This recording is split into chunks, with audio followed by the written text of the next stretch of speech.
Paz do Senhor Jesus, estamos iniciando mais um culto, motivo de alegria estar aqui com você. Tenho certeza de que você tem ansiedade e expectativa de entrar na presença de Deus. Saiba que você tem livre acesso, meu irmão, à presença do Pai. Você não tem nenhum obstáculo na sua frente. Não existe nada que te impeça de entrar na presença de Deus, porque o sangue de Jesus, vertido lá na cruz, te deu livre acesso à presença do Pai. Entre com confiança.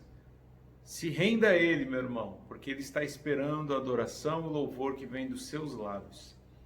Vamos orar em primeiro lugar e depois nós vamos entoar os cânticos ao Senhor. Pai, nós te convidamos aqui neste lugar. Em cada coração que estiver agora, Senhor, assistindo este culto, que cada coração possa estar aberto para Ti, que o Teu Santo Espírito possa controlar e dirigir, Senhor, tudo aquilo que vamos fazer neste culto, que o Teu povo possa participar, Senhor, que a Assembleia dos Santos possa de fato, Senhor, Te cultuar, pois o Senhor é digno de receber o nosso culto, o Senhor é digno de receber o nosso louvor, a nossa adoração. Claro, Senhor, nós não estamos aqui apenas também para Te dar, nós estamos aqui também, Senhor, para receber aquilo que o Senhor tem para nos dar, Senhor. O recado, a mensagem, Senhor, seja exortação, consolo. Eis-nos aqui, Senhor. Que o Senhor possa falar em cada coração, que o Senhor possa ministrar, Senhor, aquilo que precisa ser ministrado, seja cura, libertação ou salvação.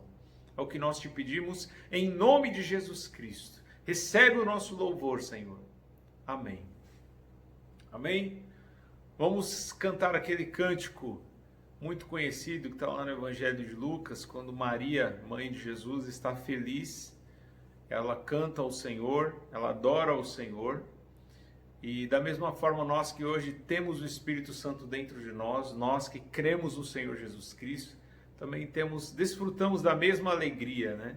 Somos agraciados por sermos o templo do Espírito Santo. O Espírito Santo habita em nós. Então a nossa alma engrandece o Senhor. Vamos adorar?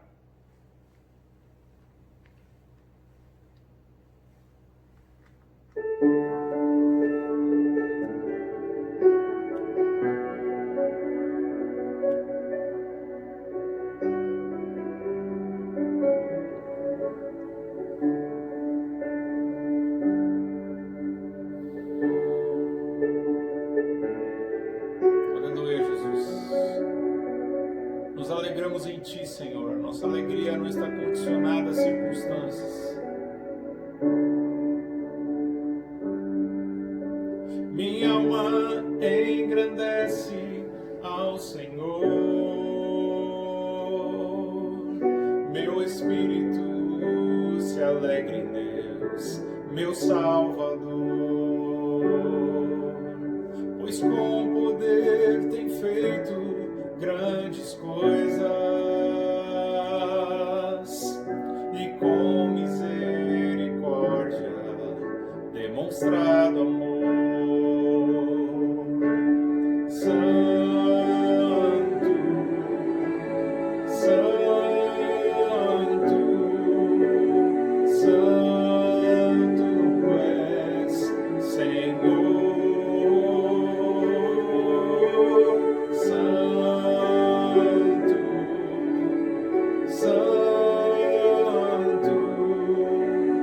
Santo és, Senhor.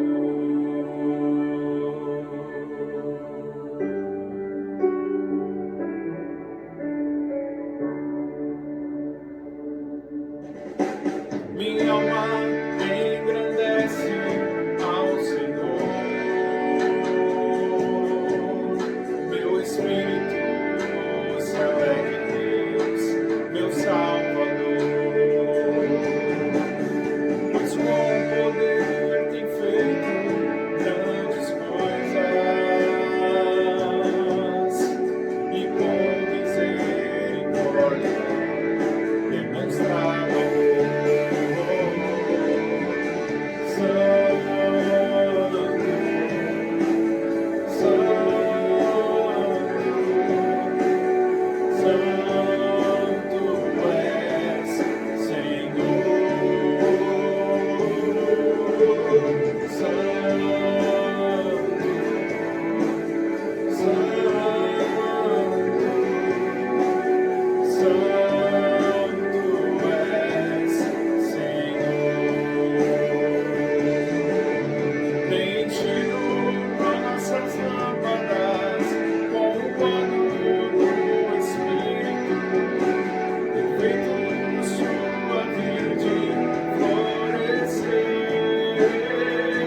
Glória a Deus, Tu és grande, Senhor.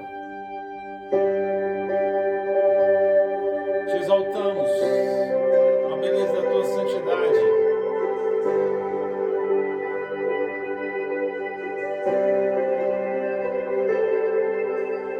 Grande é o Senhor e muito digno de louvor. Na cidade do nosso Deus, o Santo Monte, a alegria de toda a terra.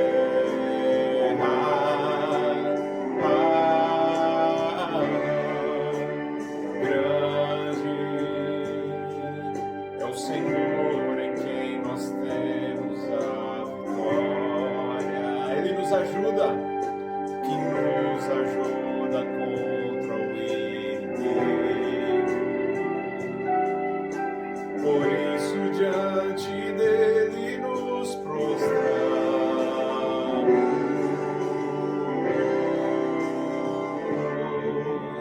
Queremos o teu nome engrandecer e agradecer-te por tua obra em nossas vidas. Confiamos em teu infinito amor, pois só tu és o Deus eterno sobre toda a terra e céu.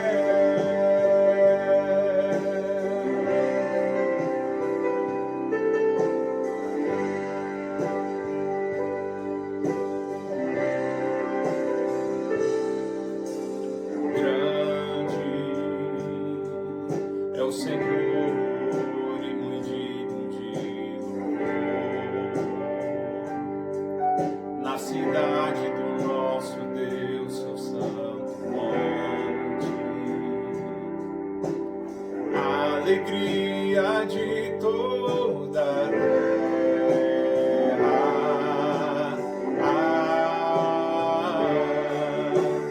Grande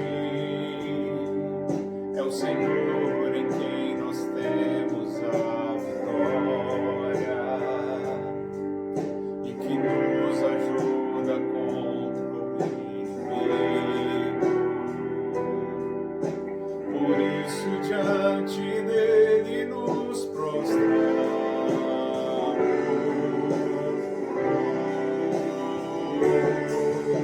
Queremos o teu nome engrandecer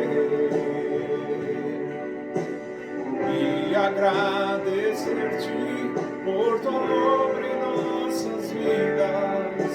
Confiamos em teu infinito amor,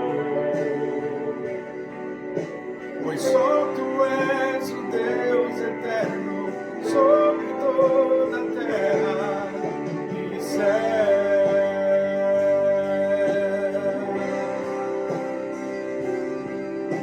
Queremos o teu nome engrandecer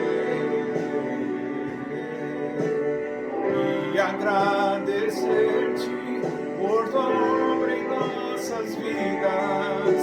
Confiamos em teu infinito amor, pois só tu és o Deus eterno sobre toda a terra e céu.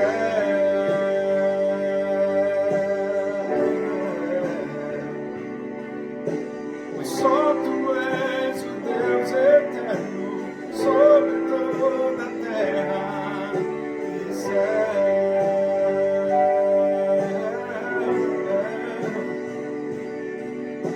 Pois só tu és o Deus eterno sobre toda a terra e céu.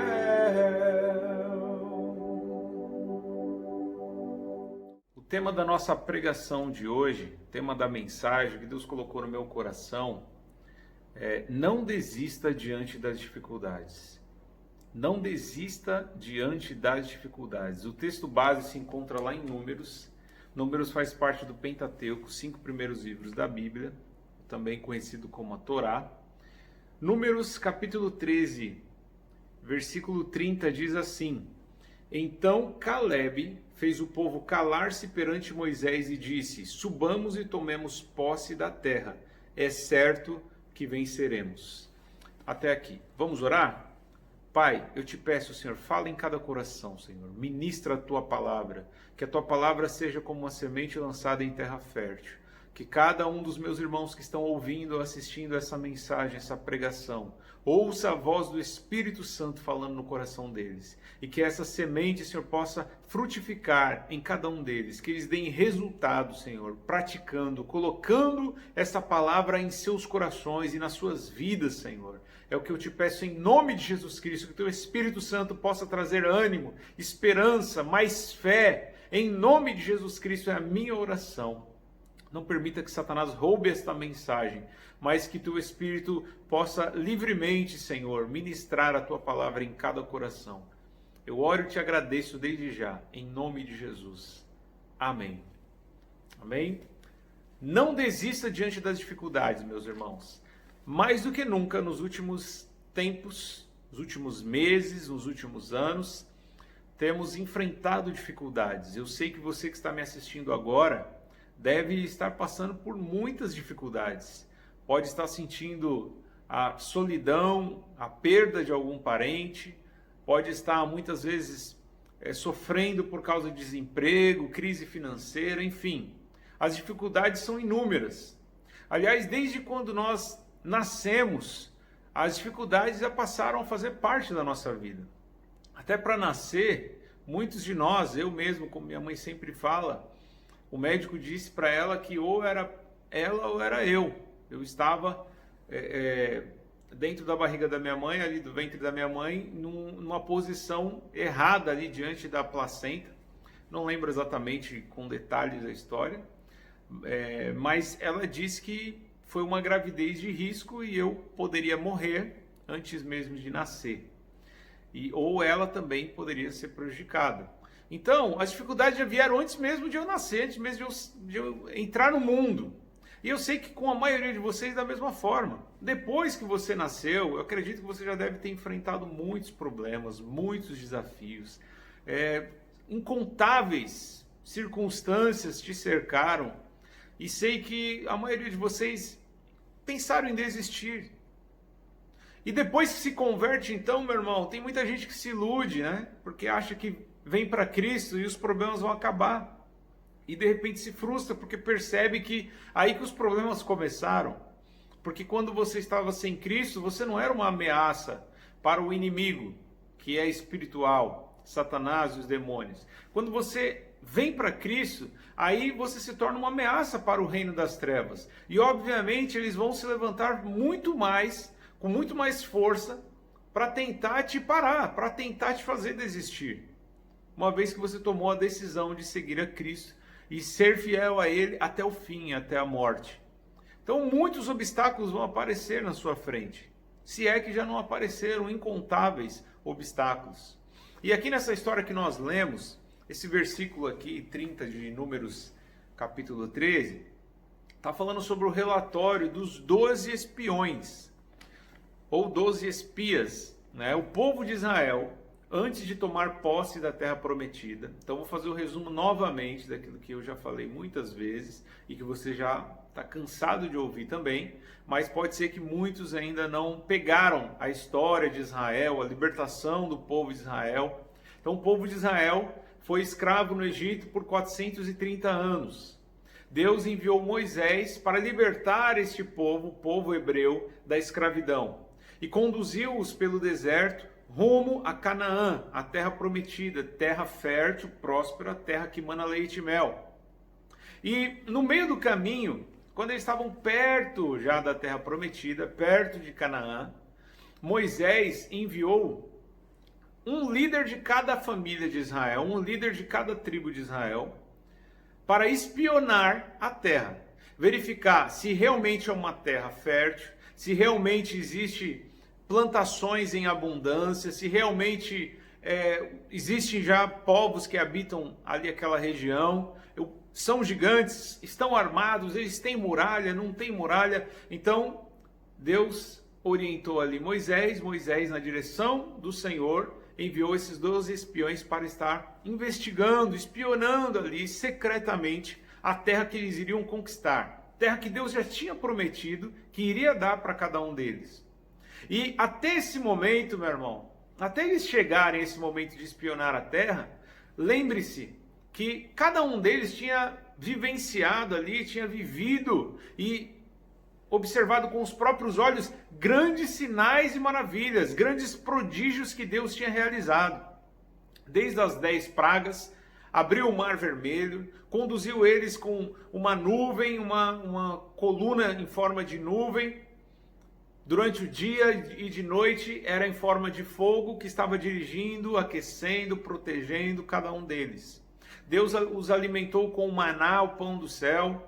Quando eles pediram, Deus deu carne, Deus fez água jorrar, sair de uma rocha, Deus transformou água amarga em água doce, enfim, tantos milagres, tantos sinais, tantas maravilhas, tantas provas incontestáveis de que Deus era realmente poderoso para levar eles até a terra prometida. Então, não era para eles terem dúvida no coração de que, apesar da terra prometida ter obstáculos e gigantes, se Deus prometeu que eles iam chegar lá, eles tinham que confiar que de fato eles iriam conseguir conquistar a terra prometida. Acontece, meu irmão, que quando eles começam a espionar a terra, a maioria deles, com exceção de Caleb e Josué, a maioria, os 10 espiões, os 10 líderes das outras tribos de Israel, do povo de Deus, eles começaram a observar que tinha prosperidade na terra, observaram sim que as plantações eram em abundância, a terra era muito fértil, era uma terra muito boa. Só que eles começaram a observar que os homens que lá habitavam eram homens enormes, gigantes. Eram homens que estavam bem armados, bem protegidos, que estavam revestidos de armaduras e tinham espadas. E eles se sentiam como gafanhotos. Olha aí o que diz no versículo que vem depois. No início eles já falam, né? Versículo 27 diz assim: e deram o seguinte relatório a Moisés: entramos na terra a qual você nos enviou, onde há leite e mel com fartura. Aqui estão alguns frutos dela. Então perceba, versículo 27, eles estão fazendo a análise em relação às coisas boas que tinham na terra. Mas no versículo 28, olha o que ele diz, o que eles dizem, né? Mas o povo que lá vive é poderoso, e as cidades são fortificadas, e muito grandes. Também vimos os descendentes de Enaque, os amalequitas, vivem no Neguebe, os hititas, os jebuseus, os amorreus vivem na região montanhosa, os cananeus vivem perto do mar, junto ao Jordão. Aí Caleb, no versículo 30, ele começa a olhar esse relatório dos seus companheiros ali, que foram juntos espionar a terra. Fala, opa, vamos parar, pode parar. Fez todo mundo se calar. Falou, não, que história é essa? Não foi isso que eu vi. Porque eles só conseguiram enxergar os gigantes, eles conseguiram enxergar que a terra era fortificada, que era difícil. Aí Caleb falou, não, subamos e tomemos posse da terra, é certo que venceremos. Ele percebeu que os outros espiões já estavam dando um relatório no sentido assim, nós não vamos, é melhor a gente não ir, é melhor a gente voltar para o Egito do que a gente avançar rumo à terra prometida. Porque se a gente avançar rumo à terra prometida, a gente vai morrer. É esse o espírito que estava nesses espiões. Aí olha o que diz no versículo 31. Mas os homens que tinham ido com ele disseram, não podemos atacar aquele povo, é mais forte do que nós. E espalharam, versículo 32, espalharam entre os israelitas um relatório negativo acerca daquela terra. Disseram, a terra para a qual fomos em missão de reconhecimento, devora os que nela vivem. Todos os que vimos são de grande estatura. Vimos também os gigantes, os descendentes de Enaque, diante de quem parecíamos gafanhotos, a nós e a eles. Então perceba, eles esqueceram tudo aquilo que Deus tinha feito. Esses espiões, com exceção de Josué e Caleb, apesar de Josué não falar aqui, mas ele estava ali no mesmo espírito de Caleb, estava na mesma visão, estava enxergando a mesma coisa que Caleb. Foi Caleb que se manifestou aqui nesse momento específico. Mas os demais, esses outros 10 espiões, começaram a falar assim, não, a gente é como gafanhoto, a gente vai ser esmagado por eles. Eles são enormes, eles estão mais preparados, eles são mais fortes do que nós, e é óbvio que nós vamos perder para eles. Quer dizer, em vez de eles olharem para o tamanho do Deus que tinha prometido que daria aquela terra para eles, eles começaram a olhar para a criatura ao invés de olhar para o Criador. Começaram a olhar para o problema ao invés de fixar os olhos em Deus, no Senhor. Esqueceram de que aquele que prometeu é fiel para cumprir. Aquele que prometeu não é homem para mentir, nem para se arrepender daquilo que fala. Esqueceram dos sinais, dos prodígios, das maravilhas que Deus tinha realizado. E talvez você aí, meu irmão, minha irmã, talvez você da mesma forma, quando se depara diante de uma situação difícil, você se sente frágil, você se sente pequeno, você se sente também como um gafanhoto que vai ser esmagado diante de um problema, diante de um gigante que se apresenta para você. Pode ser uma enfermidade, pode ser um problema familiar, pode ser um problema financeiro. Talvez você se sente pressionado, parece que você está sendo esmagado. E muitos pensam assim, não, agora é o meu fim, agora não vai ter mais jeito para mim. Acabou, não há mais esperança para mim. Meu irmão, se Deus está na sua vida, meu irmão, se Deus prometeu, Ele é fiel para cumprir. Se Deus prometeu, não importa o tamanho do gigante que apareça diante de você. Ele que parece um gafanhoto diante do nosso Deus. São esses gigantes, esses problemas que são pequenininhos, não são nem como gafanhotos, são como formigas, menores do que uma formiga diante do nosso Deus. Aconteceu algo parecido na época de Davi, no rei Davi, muitos anos depois desse episódio aqui, relatado no livro de Números. Com Davi aconteceu a mesma coisa diante do gigante Golias. Os soldados israelitas tremiam de medo do gigante Golias, porque Golias tinha matado muita gente, muitos israelitas, com muita facilidade, então eles tremiam. E Davi, que era um homem, humanamente falando, fisicamente falando, era o mais fraco, mas dentro dele havia um gigante, era o Espírito de Deus que estava sobre ele. Ele disse para o gigante Golias, você vem para mim com espada, com lança, mas eu vou contra ti em nome do Senhor dos Exércitos. Então Caleb e Josué estavam nessa mesma visão. Não, peraí, vamos subir lá e vamos vencer, porque Deus não nos ajudou até aqui. Deus não fez o mar se abrir, Deus não enviou alimento do céu, Deus não fez água jorrar no meio do deserto. Deus não enviou as 10 pragas lá no Egito e não quebrou o coração do faraó. Faraó que se achava o homem mais poderoso da terra, se achava o Deus na terra. Deus não fez ele se calar, Deus não fez ele se curvar.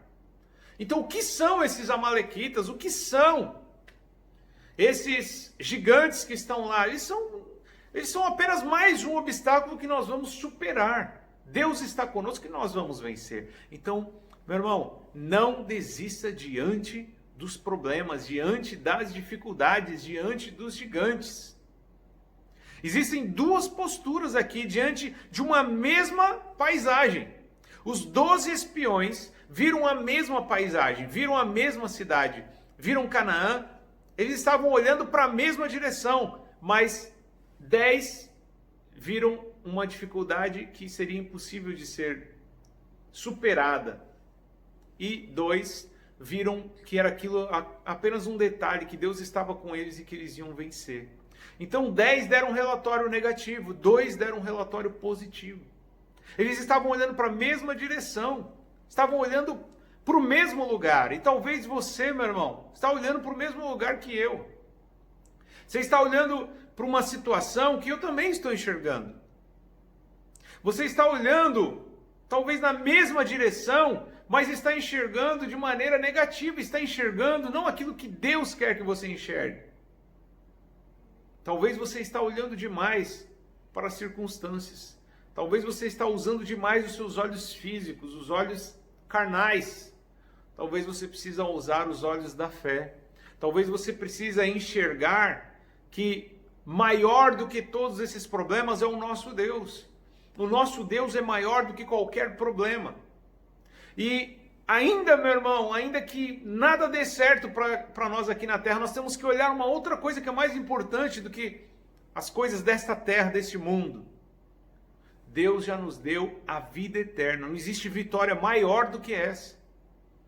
Na época do Antigo Testamento, a terra prometida era Canaã, era um lugar geográfico, um lugar físico, que dava para apalpar. Hoje nós temos um lugar, mas que não é aqui neste mundo. É um lugar celestial. Então nós já temos a certeza da vitória. Por mais que Satanás tente nos intimidar, por mais que os problemas venham nos pressionar e nos fazer pensar que somos pequenininhos, que vamos ser esmagados, meu irmão, Deus está do nosso lado, agindo Deus, quem impedirá? Quem poderá impedir o agir do nosso Deus? Se Deus prometeu, se Deus, Ele disse que iria te guardar e iria te proteger, meu irmão, não importa o que aconteça no mundo, Ele vai te guardar. E é óbvio, mesmo Josué e Caleb, que entraram na Terra Prometida, você sabe que no fim dessa história, esses 10 aí que deram um relatório negativo, eles acabaram não entrando na Terra Prometida. Por quê? Porque a fé deles naufragou. Eles naufragaram na fé porque esqueceram de olhar para o Deus que prometeu. Eles olharam para o problema. Mas Josué e Caleb entraram na terra porque confiaram no Senhor, mas eles morreram. Eles morreram. Então nós temos consciência que também vamos morrer. Por mais que Deus nos livre, por mais que Deus nos faça superar qualquer obstáculo, nós também vamos morrer. Mas é a certeza que nós temos de que estaremos num lugar eternamente onde não haverá dor, não haverá problema, não haverá gigantes, não haverá choro, não haverá, meu irmão, nenhuma circunstância que vai te trazer tormento, opressão, angústia, depressão. Nada disso vai ter lá no céu, meu irmão. E Deus já garantiu, já prometeu que cada um de nós que cremos no Senhor Jesus, Ele está preparando um lugar para nós lá, aonde nós vamos ter as nossas lágrimas enxugadas. Ele vai enxugar as nossas lágrimas. Então, meu irmão, não tem coisa melhor do que saber. O que adianta a gente ganhar o mundo inteiro, meu irmão, perder a nossa alma? Então, é melhor a gente perder tudo aqui, mas a nossa alma está garantida, a nossa alma está guardada. O nosso tesouro está guardado no céu, não é? Então, não é um gigante, não é um obstáculo aqui que vai fazer você se entristecer, que vai fazer você paralisar, que vai fazer você pensar em recuar ou voltar para trás. Porque era isso que esses 10 espiões queriam, eles queriam voltar para o Egito. E o Egito simboliza o mundo que nós vivíamos. Nós éramos escravos do pecado. No mundo nós éramos escravos do faraó espiritual, que é o diabo. Nós estávamos aprisionados, sofrendo. Talvez estávamos distraídos ali com os pepinos, com as melancias, como já foi pregado. Talvez nós estávamos ali distraídos achando assim, não, por mais que estamos tomando chibatadas, chicotadas, por mais que estamos aqui oprimidos, por mais que somos escravos e não temos liberdade, mas pelo menos nós temos alguma coisa para comer. E muitas vezes era assim que nós vivíamos no mundo. Às vezes iludidos de que estávamos bem, mas estávamos por dentro, mortos. E longe de Deus, separados de Deus. Mas hoje Deus nos libertou, nos tirou do Egito. No Antigo Testamento usou Moisés e hoje nós temos Jesus Cristo, o nosso libertador. A sua morte lá na cruz trouxe libertação a todos nós. Estamos livres da escravidão, do mundo, do pecado. Mas Satanás, meu irmão, quer que você volte para lá. Da onde você saiu? Satanás muitas vezes faz uma propaganda aí na sua cabeça, dizendo assim, não, lá era melhor. É melhor você desistir, porque esse caminho é difícil. E quantos, ao enfrentar as dificuldades do caminho estreito, acabam pensando em voltar para trás e voltam mesmo. Conheci muitas pessoas que falaram, não, é muito difícil ser um cristão. É muito difícil seguir a Jesus. Então eu decidi parar de lutar e vou voltar para o mundo. Então eu quero dizer para você que está pensando isso também, meu irmão, não desista, não volte para trás, não volte para o mundo, não volte para o Egito, meu irmão, porque foi com sinais e prodígios da mesma forma que Deus te libertou. Deus usou circunstâncias e pessoas para te trazer para perto dele, meu irmão. Então valorize isso, não jogue fora, não desvalorize o sacrifício de Jesus na cruz do Calvário. Vale a pena ser fiel até o fim. Lembra o que Jesus disse lá em Mateus 7? Para você que talvez estava iludido, achando que seria fácil, meu irmão, não vai ser fácil não.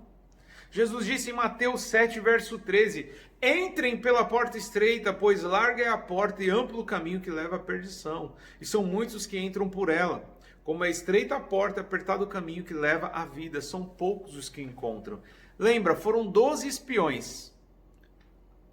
Eram 12 tribos de Israel, então era um líder representando cada tribo de Israel. Das 12 tribos, dos 12 espiões que foram, apenas 2 entraram na Terra Prometida. Sabe por quê? Porque os outros 10, eles olharam para as dificuldades e falaram, não, isso não é para mim. Eu não quero uma vida difícil, eu prefiro a vida mais fácil. No Egito eu era escravo, mas pelo menos não tinha esses inimigos, esses gigantes para enfrentar. A gente não estava guerreando contra ninguém. Tudo bem que não tínhamos liberdade, tudo bem que éramos presos, mas pelo menos a gente não tinha que enfrentar muralha, fortalezas, gigantes. Não, a gente não tinha que passar por este medo, a gente tinha certeza que tinha comida, e comida boa, e muitos voltaram para trás. Muitos acabaram morrendo no meio do deserto, no meio do caminho. E não é essa a vontade de Deus para você, meu irmão. Não é a vontade de Deus que você venha para o caminho e morra no meio do caminho. Não, Ele quer que você chegue até o final. Então não desista diante das dificuldades. Não desista diante dos problemas. Porque Ele nunca te iludiu, Ele nunca mentiu em relação a isso. Ele sempre deixou bem claro que, olha, no mundo você vai ter aflição sim. Ao me seguir, você vai ser odiado muitas vezes. O mundo vai te odiar. Ao me seguir, vai vir os embaraços, vai vir os obstáculos, vai vir o próprio Satanás, vai vir os demônios, vai vir as muralhas, vai vir as fortalezas, vai vir a escassez muitas vezes. Mas não desista, seja fiel até a morte. E dar-te-ei a coroa da vida. Então, meu irmão, seja como Caleb. Seja ousado, corajoso e use os seus olhos de maneira correta, de maneira sábia. Os 12 estavam olhando para o mesmo lugar, mas um viu derrota, o outro viu vitória. 10 viram desgraça e 2 viram o Senhor dando livramento, o Senhor usando eles para conquistar a terra prometida. 2 viram o poder de Deus, os outros 10 viram apenas a grandeza dos homens. Então pare de olhar para os homens, pare de olhar para as circunstâncias e olhe para o seu Deus. Olhe o tamanho do teu Deus. Diga para o seu problema, o tamanho do seu Deus. Quando você estiver diante de um grande problema, meu irmão, você tem que mostrar para o seu problema que Deus é maior. É uma forma de você mostrar para você mesmo. O seu Deus é maior do que qualquer problema. Então não desista, avance, prossiga para o alvo, meu irmão. O nosso alvo é Cristo. Não olhe para trás como a mulher de Ló, que olhou para trás, virou uma estátua de sal, ficou paralisado. Olhe para frente, olhe para Jesus, porque Jesus é o autor e consumador da nossa fé. Olhando para Jesus, autor e consumador da nossa fé, é o que diz a palavra de Deus. O Senhor te ama muito, Ele quer o seu bem, Ele quer que você chegue lá. Mas Ele não deu um caminho fácil para você chegar até lá. Ah, mas eu não gosto de passar por dificuldade. Ah, eu prefiro os atalhos, eu prefiro os caminhos mais tranquilos. Meu irmão, mas não há outro caminho. Não existe caminho fácil nem tranquilo que chegue, que faça você chegar até Deus. O caminho é estreito mesmo. A porta é estreita, é apertada, é difícil de passar. Você vai se sentir pressionado. Você vai muitas vezes ser forçado. As circunstâncias vão querer te forçar a desistir, mas você fala, eu não vou desistir. Seja teimoso, persistente, perseverante. Continue olhando para o Senhor. Se Ele te ajudou até aqui, Ele vai continuar te ajudando. Ele disse, estarei com vocês todos os dias até a consumação dos séculos. Você não está sozinho passando por essas dificuldades. Essa muralha que está diante de você, esses gigantes que estão tentando te amedrontar, te intimidar. Meu irmão, você não está sozinho para lutar contra eles. O Senhor está com você. Emanuel, Deus conosco. Ele vai nos capacitar. É Ele que nos reveste de força e poder. É Ele que nos dá armadura espiritual para podermos conquistar aquilo que Deus já prometeu para cada um de nós. Amém, meu irmão? Fique com essa palavra, em nome de Jesus. Eu vou orar por você, para que Deus te fortaleça, para que Deus abra os seus olhos e faça você enxergar que Ele está no meio dessa situação. Ele é maior do que qualquer situação. Vamos orar? Pai, em nome de Jesus, eu oro, eu intercedo, porque eu sei que o Senhor nos fez, todos nós, tanto eu como aqueles que estão nos assistindo, o Senhor nos fez sacerdócio real. Somos sacerdotes hoje. Apesar de não sermos da tribo de Levi, hoje em Cristo Jesus, todos nós que cremos no unigênito Filho, temos livre acesso a Ti e podemos interceder, Senhor, em favor dos nossos irmãos. Eu intercedo por cada um dos meus irmãos, te pedindo, abre os olhos espirituais. Senhor, tira os olhos deles, Senhor, dos problemas, dos gigantes, das circunstâncias, e ajude-os a enxergar que apesar dos gigantes, o Senhor é muito maior. Os gigantes são como formigas, Senhor, diante do Senhor. O nosso Deus é infinitamente maior e infinitamente muito mais poderoso do que qualquer problema que se apresente diante de nós. Então, que eles possam enxergar o Senhor, que o Senhor não está longe, o Senhor está perto. E o Senhor é o nosso ajudador. O Senhor é aquele que nos dá força. O Senhor é aquele que nos dá ânimo. O Senhor é aquele que refrigera a nossa alma. O Senhor é aquele que nos sustenta. O Senhor é aquele que nos dá sabedoria. O Senhor é aquele que nos dá estratégia, Senhor, para passar as muralhas, para vencer os inimigos. Então, Senhor, em nome de Jesus Cristo, abre os olhos espirituais de cada um dos meus irmãos, da tua igreja, do teu povo, para que eles possam enxergar a vitória que o Senhor tem preparado para cada um deles. E acima de tudo, que eles possam enxergar, não essa vida, as coisas deste mundo, mas que eles possam enxergar a eternidade. Que o que é mais importante não é o que está aqui nessa terra, e sim aquilo que está depois desta vida, Senhor. Aquilo que o Senhor está preparando para nós. Que possamos manter os nossos olhos em Ti, Senhor. É a minha oração. Abençoa cada um deles, livra eles de todo mal, proteja-os, Senhor, em nome de Jesus Cristo. Tira todo pânico, todo terror, toda tristeza, traz alegria, traz fé, traz esperança em cada coração. É a minha oração em nome de Jesus Cristo. Amém. Amém, meu irmão? Que Deus te abençoe, que você tenha uma boa semana, continue vigiando, se protegendo, que em breve nós retornaremos aos cultos presenciais. Não desista, fique firme na fé no Senhor Jesus Cristo. Deus te abençoe.